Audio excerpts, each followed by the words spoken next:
Hello and welcome back to Val Verde Broadcasting. Alien Romulus came out quite some time ago, but we're here to talk about it anyway. After this. See if I can get this right. I'm old now, so I don't remember my lines very well. Did I tell you my name was Michael Bean? Yeah, I don't look like I did 50 years ago, but it's me, Val Verde Broadcasting. Val Verde Broadcasting. Michael Bean. Val Verde Broadcasting.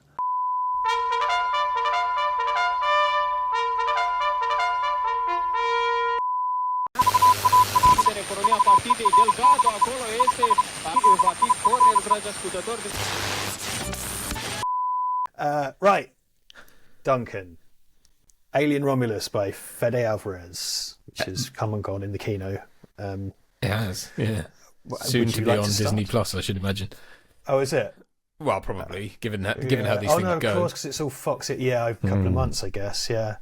Yeah, interesting. Yeah, well, people have asked me privately, people who watch the channel have asked me privately, and I've given them my private thoughts. And I've given you my private thoughts, but I haven't publicly said anything, so I don't post on things like Twitter anymore or anything like that. So me either. Who's got time for that? Who's got time for that? I will let you go first. Thank you very much.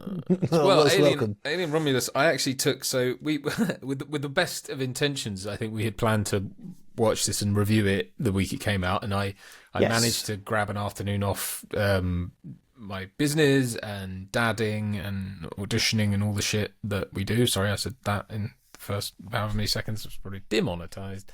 Yeah, so I managed to carve out an afternoon, go see it. I saw it kind of in a probably about 30% capacity big screen cinema, and so my thoughts are, and bearing in mind this has been out for a long time now, so this is all just going to be spoilers from the off. I think that's fair. If you haven't seen it, go see it. Yeah, come on, like, if you're here, sorry everybody if you're here. You've been holding out wait to see what we were going to say. You're waiting for that sweet Disney moment. It's not happened yet. I think for me, the experience, I suppose what I should talk about is the experience. We have all the baggage of the 58 other Alien films that have come before it, and so I was kind of like, oh, here we go, once bitten, a bit like just same as Terminator, Predator, all that guff. And I the first probably half an hour, I was going, all right, this feels. What can I liken it to? I suppose in a way it's a bit like Terminator Genesis, sort of. I mean, by no means is it that shallow, but I mean it in the sense of like, okay, yeah, I think I can get behind this. This feels a bit like we're coming at this from a different perspective. We're seeing the kind of ground level stuff. There was something that tipped me off fairly early on to this being a fairly surface level thing, which was an insert shot of a canary going into a coal mine. Yeah, okay. That's not even subtext, it's just text. That's just text. But then, again, though, one thing I have to make, because I went back and rewatched Alien recently, and a lot of the criticisms of this film, I think, can be applied to that as well. I think it just manages to get away with it because of the atmosphere and the stuff, and it being the original. But anyway, That's interesting. I'd be interested to hear that. That's yeah. I mean, I think or for example, it's things like people saying, "Oh, the life cycle of the alien's so quick," and it's like, actually, if you watch the first one, pretty quick too. Like, I know it takes longer on his face, but then they levelled that against Alien versus Predator as well, didn't they? Which is not a good film and not a film I like. But that kind of nitpicking is like, yeah, it's not really. I mean, I'm not too bothered about getting lost in the weeds of the lore most of the time. No. As we say, it's Dan O'Bannon Starbeast. It's only H.R. Giger's design is what made it, and the sort of looking at a life cycle, I suppose, is what made it a bit more interesting. Having stages of growth rather than it simply being a monster what turns up. But It just starts to derail. I think it's one of those problems. That's the problem. It starts strong, but it just derails. Like, you see it just slow. It's like a slow motion derailing of a train halfway through, and then the big thing, I guess, is bringing back not Ash. That was just what. And there's just choices in it where I'm like, why? What are you doing? We'll get into it, but apparently that was a Ridley Scott mandated thing. The Return of Ash. Yeah, well, again, So- proving he should be nowhere near this shit. And people say you can't criticize him. He could destroy your career. It's like, again, he's 90. Emphysema will get him first. Yeah, the odds of me working with him on anything are slim to none at the best of times. If, for whatever reason, I got on his radar because I slagged him off on the internet, I'd be doing better than I was before. So I really don't care. You know what I mean? Yeah, we can't state enough how deeply unpopular we are, so that anything's an upgrade. Exactly. But yeah, so it was a wholly sort of unedifying thing, really. By the end, I was pissed off. Anyway, you go. Yeah, so my experience was, I went to the Everyman in Crystal Palace because I was working on a feature for 5 weeks. So part of the reason we didn't get this review done is because I went on a Saturday or a Monday, probably a Monday, whatever my day off was, and then had to go straight back into production. It really actively irritated me. Like, it really annoyed me because I was sat there watching it going like, well, you've got nothing. Like, kind of a bit of a promising start. And one of the first thing that tipped me off is that there's a character in it whose entire character trait and arc is being a prick. So, like, I know he's got beef against the android, so it is, to be fair, kind of set up. But his whole thing is being a spiky prick. Beef. It's just blind beef. Yeah. And it's actually better than, but similar to, so Sean Harris in Prometheus, such a waste of him. He's like, I hate everything for no reason, I'm a fucking prick. And that's his whole character. He's got nothing else. And he's like a punk geologist, but this one is like northern this time and he's just a prick. And it's like, well, your function in this is to die horribly and I'm supposed to enjoy that because you're a prick, but you're such a shallow character that I don't care. Yeah. I'm not bothered about any of the stuff in the lore. I don't care. I don't care that they've made wall fannies now. I don't care that the alien comes up too quickly or whatever. None of that. I don't give a shit. That's fine by me. It's just watching it and going, you have nothing. You have nothing. You're offering me nothing. However, beautiful production design. Beautiful, lovely music, like beautiful cinematography. There are some dodgy moments in the sound mix on the colony, but other than that, it was okay. Like, it is a beautifully produced and directed film. It's just this script where you're going, I don't know why we're doing this. I don't know why we're here. And then, the android who. Andy, the character, is the best character in it, and superb performance by that guy. I'm not sure who he is. Really, really good as that android. Yep. He says, "Get away from her, you bitch." For some reason, I mean, it's not even sure that creature is female. It's like in Aliens, it's because it's the queen, so she calls it a bitch, and it's a thing about competing motherhood. Because that film has themes. And I just felt like I was being dragged through this thing, watching these people die. Didn't add anything, didn't do anything. And the final kind of signifier for me is because, sat in this lovely cinema and I was just looking at the screen really intently because what I wanted was the logo to come up because that meant I could leave. And it was like, as soon as it said Alien Romulus, I just fucking got up and marched out. So I'm not because quite often I'll sit and decompress after a film. Some films have post-credit sequences. I don't care. I quite like to sort of just I was just like, I want to leave. This is annoying me because it's a waste of my time because you've given me nothing. Despite being really well made in all these respects and everything, and I don't think its storytelling was bad. It just didn't have a story to my mind. Like, it was like that crossed my mind as well because I remember that I think it was around about the point at which they were blasting off to go up to the Romulus space station, and I went, oh no. I just it was one of those, like, I knew it in theory and philosophically or intellectually. I knew that, like, what story is there to tell, but I think I just went, I'm going to spend the next hour watching people discover shit that I know anyway, and they've got to go through the motions, and there's gonna be a this, and there's gonna be a chest burster, and it's all gonna, and I just thought, and they're gonna do it in a new way, and it's like, but I won't care because it won't add shit to shit. As I have said to people who ask my opinion privately, Alien, in a nutshell, can be described as the futility of mankind's hubris against the unknowable forces of nature. Alien Romulus can be described as, what if Slender Man came out your fanny? And that, to me, because that's I do like that effect. That's a practical effect. It's like a basketball player in a practical costume. Yeah. I like when it smiled. It's called The Offspring or something. I like when it smiled. I like when it smiled. That shot of it when it just reveals and it's like huddled in the thing looking at her, like, that was creepy. Yeah.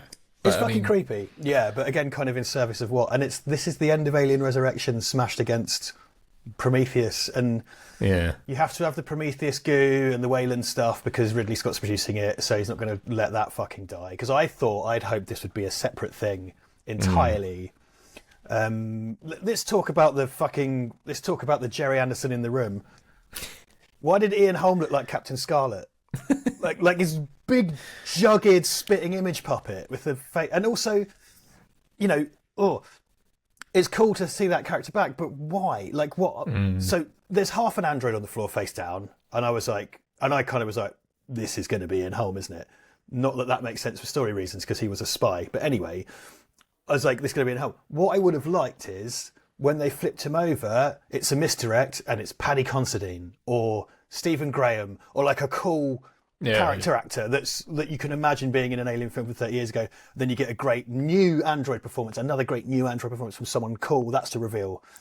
But it's this, because it's a puppet mixed with deepfake. Could it not well have been that? Because I looked at it, I didn't twig that at all. When you saw the puppet on the floor, I thought, oh, that's an android. But I didn't, and you could sort of see half its face. It was the blue, you saw the kind of blue shirt, but I know it's a uniform. But... Yeah, and I was like, And then when it's that shot of it in profile in silhouette, and I was like, no. I clocked it for bad faith reasons, because I was like, I wasn't like, I'm a detective. I was kind of like, this film's shit, and that's what they're going to do. Well, I just sort of wonder if that is a decision you could make in post, because the voiceover and everything you can redo, it's not the same character name, so there's no... It is a puppet of Ian Holm that they made. Oh, really? And then they combined that with deepfakes. Jesus Christ. It's so, like, that's been done so much better elsewhere. Even Peter Cushing in Rogue One, right? Yeah. Like certainly like that is better than, because it's kind of like he had that kind of, his face was really small and he had like massive ears and he moved in a janky way, and it's like, yeah, but that's a reference to like the puppet being a bit. No, it isn't. It just didn't pan out. But it doesn't make sense either. I don't like this. I know they sort of. Well, do they do it with Bishop? Because Bishop is in Alien 3. It's like, is that a dude or not? Because he bleeds red blood. And he shakes like I'm not a droid and everything. But then his ear's hanging off in a weird way. So yeah, in a way that were you not a droid, you'd be well passed out on the floor, mate. Unless you were high as a kite. But I sort of think with Bishop, and then obviously Alien versus Predator, like Bishop is that Bishop, and then and Walter and Thingy Majig. I'm fine with them having the same line of models. And I suppose you could, again, I don't want to get too involved in the lore here, because that's not really kind of, we made a thesis to not do that, but I'm all right with it. But that one was built as a spy. Like, that must have been a one-off because it was a spy. Like, there's no way there's like a whole line of these in curries, and then you turn up to work one day and there's one that looks just like it on your ship. You go like, oh, well, that's Greg, I guess. Like that. It's also as well, like, the way it's played off in Alien is that, like, because Yaphet Kotto goes, goddamn robot, and stuff like that, and it's like, almost like they don't know androids exist, you know what I mean? Like, it's almost like this is a plant that is a technology that no one knew about, almost, you know, because it's like, none of that's set up for, like, I know later on it's like, oh, the androids just piss about on the ship they fly everywhere, yeah. Well, actually, before Alien, the androids were there to just sort of walk around the ship and do, misquote poetry and watch Lawrence of Arabia and dye their hair or whatever. But in this, it's like, so he was, because they all, both in that and Aliens, they wake up in that they have a sleeping pod, right? They have a sleeping pod, they eat, it seems. Yeah. It's like, one of the things that's good in Alien is, like, in that moment when you first watch Alien and Ian Holm's a goddamn robot, it opens up that world, because you know so little about the world of Alien. It's like, fuck, they have robots, but they're also bioorganic nightmares. We've made something that's almost as bad as the thing that's coming here. What's the rest of this world like? Why is its blood white? Like, what is it? You know, now we've had robots misquoting poetry for 10 years or whatever the fuck. But yeah, I mean, even in the kind of grave robbing-y aspects as well, like, you know, this is always a very touchy subject on that regard, and it depends who signed off what. And some people, like James L. Jones, signed his voice off before he died. Like, he made that legal because he was capable of doing so, because he died whilst this technology existed.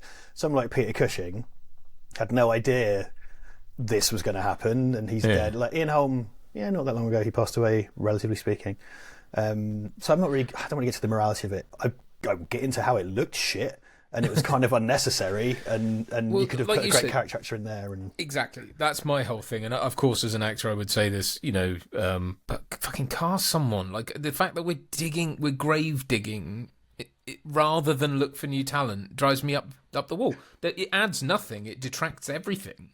Putting Ian Holm in there, because as much as I love Ian Holm and I think he was fantastic in Alien and all that, it's nothing against him, but it's like that looked awful. It took me straight out of the film, and it set us up for all this nostalgia bait stuff, which they knew. Don't tell me that they went into this project knowing that people are sick of that. The random quotes, because I think all the you have Fede my Alvarez sympathies and stuff, doesn't he? yeah. And it's all he's just exposition bot 101. It's like everything is just like, we done a Prometheus, and then we done a this, and then we found a that, and then it's like, it's so tell We've don't done a show. Prometheus. Yeah, because he has to go like, oh, the Prometheus fire, and talk through all the black goo stuff, and it's like, Yeah, this is Prometheus file that they found wherever. It's the least interesting aspect of all alien lore. But I will. Yeah. However, so Fede Alvarez made the Don't Breathe movies, which I haven't seen, but I'm aware. I've seen the first one. Okay, cool. Did you like it? Yeah, it's good. Cool. I think he's a great director. I do think I can tell what he did in this and what was foisted on him, and I think he did an amazing job. Well, here's what I'm going to get into then, because Don't Breathe and Don't Breathe 2 are about sensory deprivation. They're part of that wave of sensory deprivation films, and this does that. So the kind of thing of sneaking through the facehuggers, it's really tense, it's cool. The other thing was blood in the atmosphere in zero gravity. It's a horrifying idea. It's utterly horrifying, and then she has to come up with a novel solution.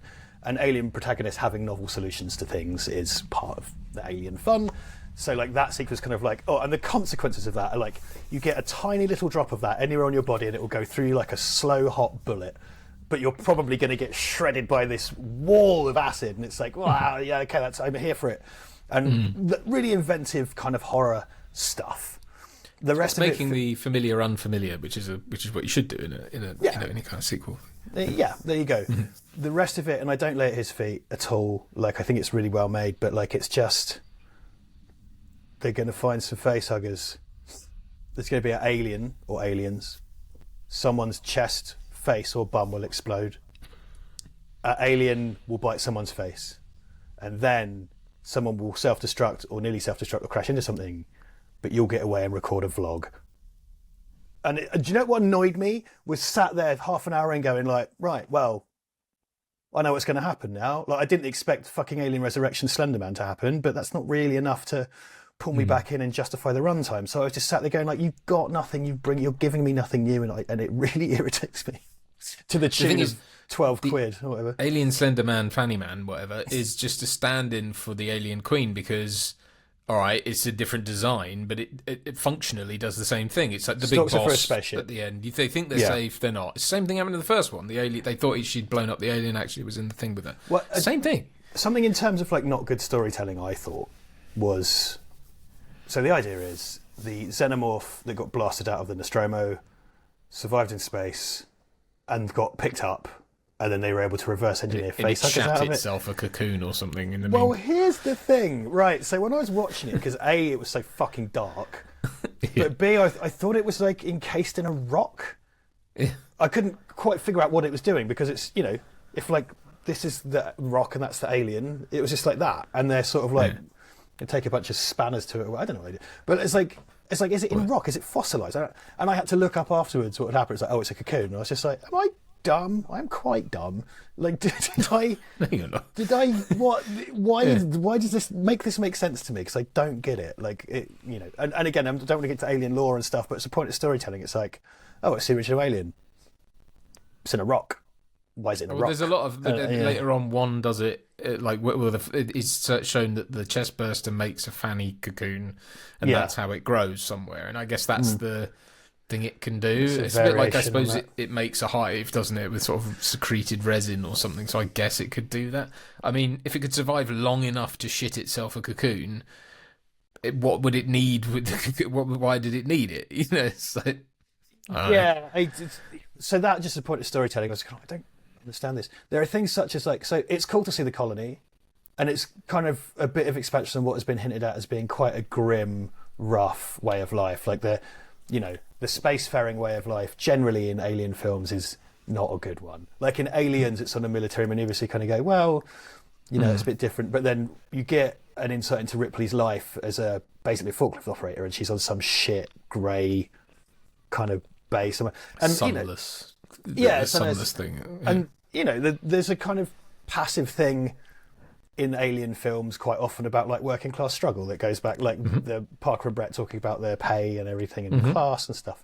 Truckers in space. Truckers in space, yeah. And there's sciences there as well, and so on. And then there's a kind of a commissioned officer class and whatever.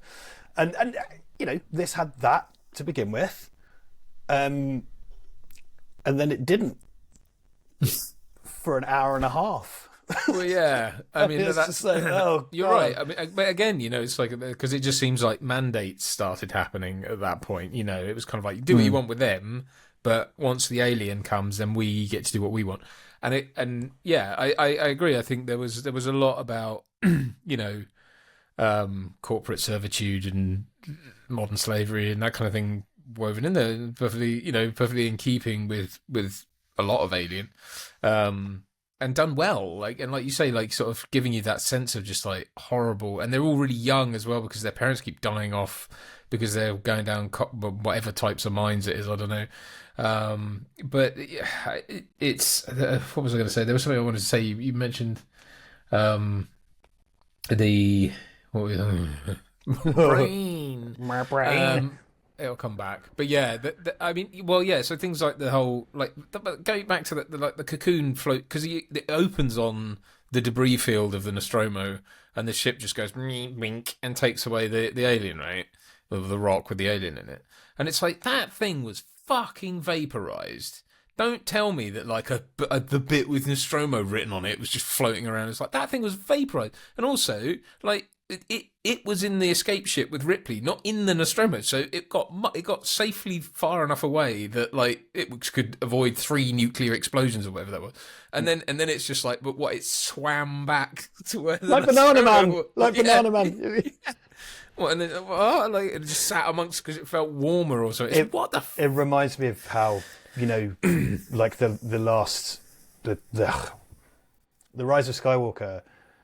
It's just like the Emperor's gaming chair is still there in his office, and it's like that. Fuck, what? Come on, like because that's an example of being so desperate. But it's just sort of like this is what it is. It's picking through the carcass of something, and it's just like I'm not necessarily bothered, honestly, that it's the same alien, but to get you there, you have to pull off so many contrivances, and like you say, it swam back to the wreckage to be closer to the letters.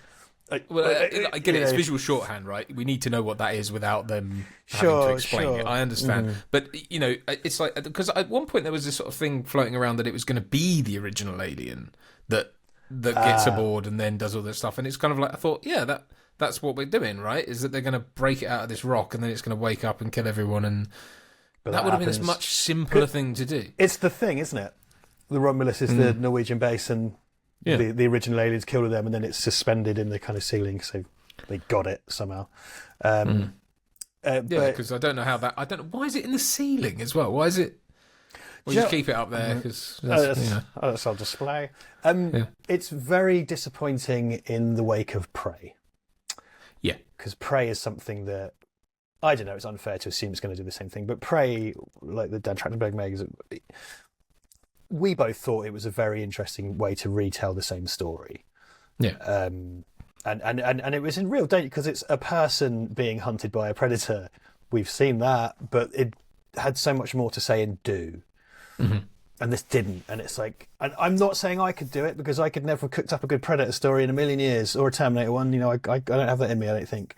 But they did it for Predator, and it's like, someone should be able to do this for Alien, and I thought then you don't need to have the Nostromo or Ian Holm or Senderman, Fanny Man or Black Goo or whatever. I will say this. The very, very, very positive thing I would say about Alien Romulus is it was made for 80 million or something. It wasn't made for a lot of money relative to of course, all of Ridley Scott's crap. And it stars pretty much, apart from Rubberface Ian Holm, it stars unknowns, which is and no one has gone. But there's no one famous in it. No one that has not hurt its ticket sales at all. So could this not be, please, proof that we don't have to keep casting famous people and things? And isn't it? This is what's frustrating. Like all these things on paper, it's kind of like, oh my god, yeah, this is how it should be. But then the end result just isn't that good. Prey, similar thing. I think Prey is probably similar-ish budget. I can't remember, but it's south of 3 figures, let's say. Yeah, and again, unknowns. 7 figures, brilliant. I should say, rather not 3. Unknowns, kind of simple story. So like all of those people in it, and forgotten her name already. Main girl who was in, because I think someone pulled me up on this when we talked about the trailer for this. The main star is from Civil War, Alex Gardner's Civil War. That I enjoyed very much earlier in the year. So, Mr. Black. And your guy who plays Andy... really, Cally Spaney. I thought it was something like that, but I didn't want to get it wrong. David Johnson. Is he Andy? Really fantastic. I might have IMDb open in front of me. Yes, no, I just summoned this. So I just suddenly remembered. They were really, really great performances, particularly him. Really excellent. And there's things like the Weyland-Yutani symbols in his eyes when he was rebooting and stuff like that. And they put in some things from Alien Isolation, which I liked. Those little visual references. The production design, absolutely stunning. Art design, stunning. Like, really puts you in that world. It's the world we remember, we're familiar with. It's that kind of tactile, clunky, retrofuturistic thing. Love that. Love that. But, and I always say this in reviews, I'm going to tell you about how I felt sat in my seat watching this thing. And it was annoyed and bored. I'd agree. I mean, I think, and it had promise. I think, in like you say, like something like Prey. I suppose what needs to happen, because Alien hasn't had the ups and downs of the Predator films have had, which is, coming off the back of The Predator was an utter train wreck, and I think there was probably less budget, but less control. When it came to making that, it feels to me like you said earlier, I couldn't come up with something better. It doesn't matter, in something like this, like one person could come up with a great idea. They're never going to get to do it, because that's not how movie making works. Right. No one's going to go, that idea is brilliant, just do that. It's going to be, well, it is brilliant, but we do need to, we need to punch up the dialogue. We need to run it through. You're a bit of an unknown quantity as a writer, so we do need to get one of our team to just have a go over it. And before you know it, you've got, well, look at this. How many writers? Fede Alvarez, Rodo Sanguez, Dan O'Bannon. Well, that doesn't really count. Ronald Schuster. Doesn't really count. Yeah, it doesn't really count. So it's been punched up by Rodo Sanguin, which means I'm there to fuck with it. And probably more uncredited writers as well. So there's been so many cooks in this kitchen. And it shows, because you go like, stuff just comes out of left field, like the "get away from her, you bitch" line. And it's like, no one on set would have gone, that's a really good idea. You can even see with David Johnson says it breaks the fourth wall, because he goes like, "Get away from her, you bit." He pauses as if to say, am I really saying this? You know what I mean? It was probably one of those days where it's like they went, just do it, David. We're not going to use it, but just give us one of those, and I'm not going to let them use it, but we're just doing it to keep them happy, and then it ends up in the freaking film. Yeah, shocking. That's just lots of kind of studio mandated feeling stuff, like the nostalgia. It feels the like member berries. I don't know who produced. Obviously, Ridley Scott, Michael Pruss, Walter Hill, Giorgio. I'm not sure. I think Walter Hill might still get producer credit on all of them, whereas Ridley Scott seemed to be quite hands on, because Scott Free were production company and stuff. Well, I think the fucking black goo, like, not the black goo again, Ridley. Well, because that's very important. It's not important, Ridley. But it is. No, it isn't, is it? It's a fucking black goo. It doesn't mean it. You didn't say it. Doesn't do that. I don't know what Fede Alvarez is. He went a bit Welsh there. But Italian. I don't fucking care. It's bloody black goo, innit? It's a fucking xenomorph, mate. You know what I mean? I'm Fede, fuck. From Swansea, you know what? Where's my lunch? I ordered ratatouille.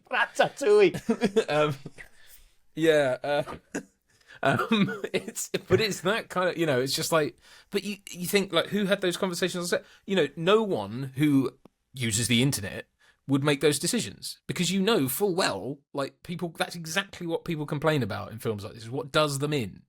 and you big fat did it anyway because again, this is all like insurance policy, all about people keeping their jobs. It's not about being creative and trying anything. It's about going, we should really put that in. Yeah, we should do. Yeah, well, Chris says we should. Yeah, and no one's going to say no because, well, fuck. Somebody doesn't watch movies as well, usually. Yeah, if you plotted, if you went, give me a list of the top 10 most memorable things about the Alien franchise, yeah, sure, you'd be going, get away from her, you bitch, and da-da-da, and all these lines and that kind of thing, and game over, man, and all that sort of stuff. And it's like, yeah, but why were they memorable? Because they're in good films. Make a fucking good film. What about that? Anyway. Well, that brings end to this meeting of the Midnight Society.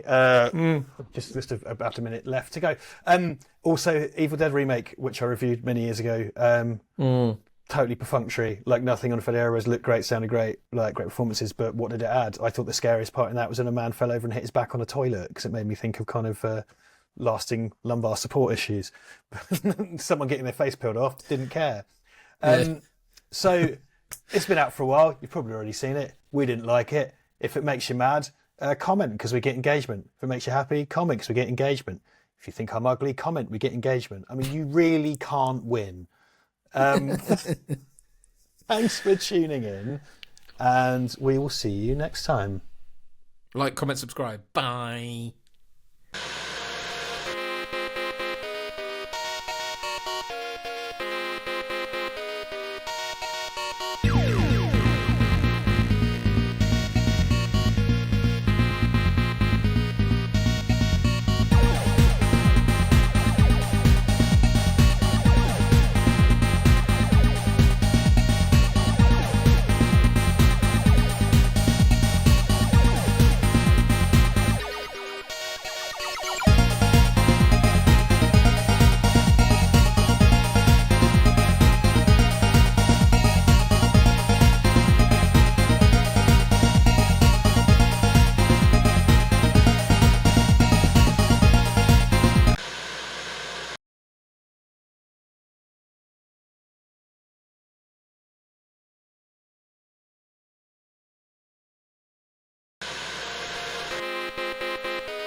Ugh.